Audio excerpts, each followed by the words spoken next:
10 ديربيات الأخيرة كان عندها نصفها كانت انتصارات بدون أو بخسارة وحيدة فقط في ال10 ديربيات الأخيرة بالنسبة لتوتنهام.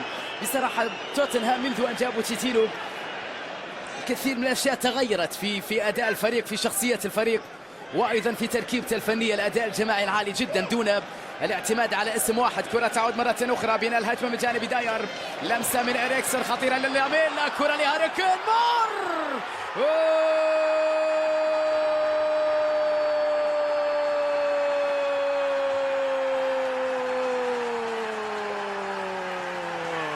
فعلى سبيرز. الله يا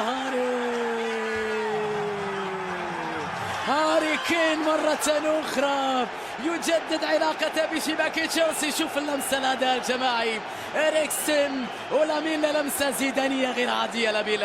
لاميلا لهاري كين، مر. الله يا ولد، المتخصص في مباريات تشيلسي.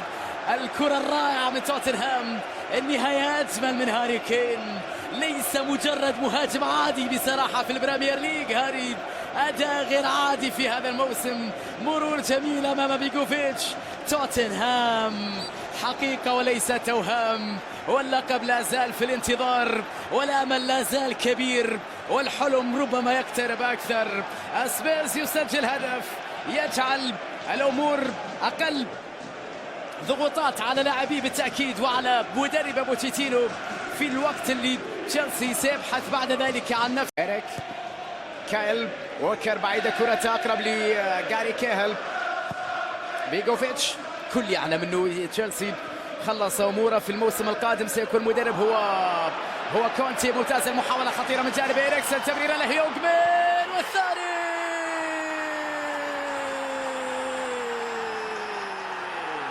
هيونغمين والثاني لتوتنهام. الله يا إريكسون، الله يا إريكسون، والله اللي توتنهام غير عادية. اللقطة الأخيرة غير عادية، اللمسة الرائعة من جانب إريكسون. يقاتلون من أجل حلم عمره أكثر من 56 سنة. شوف اللقطة الأخيرة، الخطأ من دفاع البلوز، خطأ كبير من ويليام في إعادة الكرة لإيفانوفيتش. الكثير من الأخطاء هذا الموسم. شوف اللمسة الساحرة من إريكسون. هيونغمين والثاني لتوتنهام.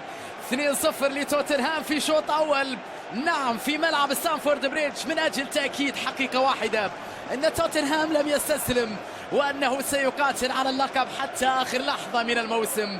هيونغمين سون يسجل هدفا ثانيا. نفرح يا بوتشيتينو، تستحق أن تحصل على مكافأة في نهاية هذا الموسم، لكن لا أعلم إذا كانت المكافأة ستكون لقب. يا لها من روح عالية عند هؤلاء المشجعين اللي ينتظرون فوزا على تشيلسي المرة الأولى من سنوات طويلة، منذ موسم 1990 لم يحقق. ثم جاري كيهل الإيطالي سيأتي كونتي من أجل أن يغير الكثير من الأمور. جماهير تشيلسي اعتادت السنوات الأخيرة فريقها أن يكون منافسا قويا على اللقب، حتى على مستوى دوري الأبطال منافسا شرسا وقويا. الآن سيقاتل من أجل إنهاء الموسم بأفضل طريقة ممكنة، والأهم عندهم ربما دييغو ألا يفوز توتنهام باللقب. تحب جماهير تشيلسي انه لاعبيها لا فريق تشيلسي يحرم توتنهام من اللقب في هذه المباراة بالذات، وليس في مباراة ليستر. هذه كرة من جانب ويليان يلعبها نحو القائم الأول، خطيرة باتجاه كان، وكرة هدف للبلوز.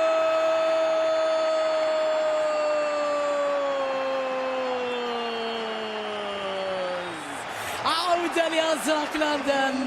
جاري كيهل بدون رقابة، المدافع كان وحيدا في اللقطة الأخيرة. شوفوا مرة أخرى استقبلها باليسرى. الله على جاري استقبال وجاري تسديدة، وكاهل يعيد تشيلسي إلى المباراة. البلوز يعودون بهذه اللقطة الرائعة من جانب جاري كيهل. استقبلها كما لو كان مهاجما، سددها كما لو كان هدافا، وعاد البلوز إلى أجواء المباراة، وجعلنا ننتظر دقائق مثيرة في هذه الليلة الصعبة الموجودة على لاعبي توتنهام وعلى سبيرز في مباريات ستانفورد بريدج بدون فوز. هاري كين يحاول محاصر، لكن الضغط عالي. صعد اوسكار لجون اوبي، ثم هازارد. جون اوبي ال1-2 يستعيدها اللاعب النيجيري، ثم هازارد محاولة مرور، مر باللاعب واثنين، مر هازارد يحافظ على كرة، اعطى واحدة بين القدمين لكايل ووكر لدييغو. كوستا مارلي هازارد، يا ولد يا ولد يا ولد يا ولد يا ولد، الله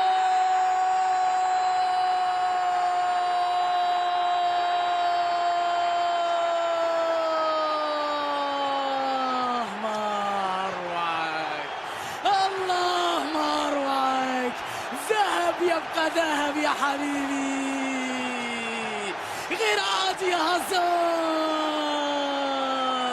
يا حلاوة كورتك، يا مهارتك، يا سحرك، يا دين يا دين يا دين.